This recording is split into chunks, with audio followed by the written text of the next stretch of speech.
अस्सलाम वालेकुम। Voices overseas Pakistani के प्लेटफॉर्म से मैं एक दफ़ा फिर आपकी खिदमत में हाजिर हूँ। इस दफ़ा बात करेंगे जो कमसन बच्ची रिजवाना 12 या 14 साल की बच्ची है जिसके साथ इंतहाई शदीद जुल्म और सितम हुआ है। और पहली बात तो ये है कि वो जो जज है, जज आसिम हफीज, उसको वो तो उसके ऊपर अटेम्प्ट टू मर्डर का मुकदमा होना चाहिए और उसकी बीवी को पे भी अटेम्प्ट, उसकी बीवी का नाम है सोमिया आसिम। इन नामों को याद रखें, इनको हाईलाइट करें क्योंकि कोई नाम नहीं ले रहा, बस सिविल जज की एहलिया और सिविल जज लिया जा रहा है। इनके नाम क्यों नहीं ले रहे भाई? इन लोगों ने जुल्म किया है तो इनके नाम लिए जाएं। आप लोग मासूम लोगों को उठा के उनके फैमिली के तक के तो नाम आप लोग छोड़ते नहीं है, तो उनके तो नाम लें। तो नाम याद रखें, सोमिया आसिम वो हरामजादी जिसने इस बच्ची पे इंतहाई शदीद तशद्दुद किया है। उसके जिस्म पे तकरीबन पसलियां, टांगें, हड्डियां सब टूटी हुई हैं और उसके सर में कीड़े पड़ गए हैं। अब कीड़े एक दो दिन में नहीं पड़ते, कीड़े पड़ते हैं विद इन एक हफ्ते तक। अगर आपकी सर को आपकी बॉडी को जहां पे भी जख्म हुआ है, उसको डैमेज हुआ है, अगर उसको ट्रीट ना किया जाए तो वो पड़े। तो आप ये सोचें, उस बच्ची पे इतना तशद्दुद किया गया और मुसलसल तशद्दुद किया जाता रहा और उसकी टेक केयर नहीं की गई, जिसकी वजह से उसके जिस्म में कीड़े पड़ गए हैं। दिस इज वेरी अलार्मिंग और वेरी सैड। और मुझे बोलते हुए बहुत ही ये दुख हो रहा है कि ये फिर दोबारा से बार बार हो रहा है। कभी कोई सियासतदान की वाइफ ये करती है, कभी कोई अपना वडेरे चौधरी, ये लोग इनके मुलाजमों को इस तरह ट्रीट करते हैं। जानवरों को भी जिस तरह से ट्रीट नहीं करना चाहिए।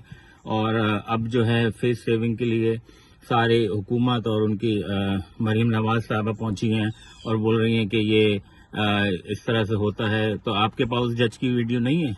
आप उस जज को, आपकी बाप की और आपके भाई की हुकूमत है, वो कैसे उसकी बीवी की जमानत हो गई? उसकी तो जमानत ही होनी चाहिए। उसके शौहर को भी पकड़े, जज को भी, उसको फौरन उसकी कुर्सी से हटाना चाहिए। वो कैसे फैसले करेगा जब वो अपने घर में ही फैसला नहीं कर सकता? और वो कहाँ हैं वो औरतें, एनजीओ जो कहती थी मेरा जिस्म मेरी मर्जी, वो जो नंगी होकर सड़कों पे नाचती थी, वो कहाँ हैं? वो कहाँ है? वो आके एक बयान क्यों नहीं दे रही उस बच्ची के हक में और क्यों नहीं मुतालबे कर रही हैं? कहाँ है हमारे जो इस्लामिक लीडर बने हुए हैं, सो कॉल्ड? और बेसिकली तो अगर देखा जाए तो इस वक्त मुल्क में इस्लामी निज़ाम हुकूमत होना चाहिए। मौलाना फजलुर रहमान की दाढ़ी भी है, मौलाना भी है, हाफिज कुरान भी है, मैंने सुना है, और पगड़ी भी बांधते हैं। वो तो सारे उनके पास वो इकदामात हैं जो एक इस्लामी लीडर के होने चाहिए। वो कहाँ है? उसके बयानात कहाँ हैं? कोई नहीं बोल रहा। और उस बच्ची पे इतना शदीद तशद्दुद किया गया है कि उसकी शक्ल तक नहीं दिखाई जा रही, उसके चेहरे को। मतलब आप एक इंसान की लेवल गिरने का सोचें कि वो औरत इतनी, सोमिया आसिम इतनी जलील और घटिया औरत है कि उसने उस औरत बच्ची को ना सिर्फ मारा बल्कि उसकी आंखें निकालने की कोशिश करी है, उसके चेहरे को उसने लबूरने की कोशिश करी है और उसके चेहरे पे, सर पे, टांगों में, पसलियों में, हर जगह तशद्दुद के निशान है। और वो कई दिनों तक तशद्दुद करती रही है, खाने पीने को नहीं देती रही है उसको। तो इस तरह के लोग हमारे माशरे में जिंदा हैं।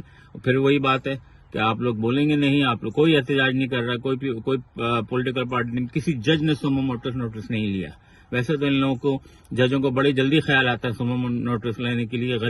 बेगुनाह लोगों को जेलों में डाला हुआ है, उनकी कोई सुनवाई नहीं हो रही। लेकिन एक जज और उसकी बीवी ने ये किया है तो वो अब उनके पेटी बंद भाई हैं, तो उस पर कोई बोल नहीं रहा है।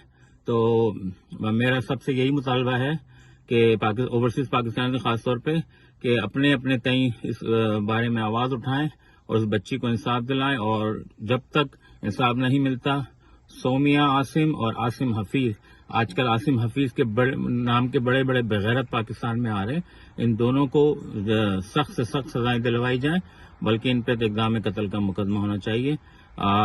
अगली वीडियो तक मुझे इजाजत दीजिए, इंशाअल्लाह फिर आप लोगों से मुलाकात होगी। अस्सलाम वालेकुम। पाकिस्तान जिंदाबाद।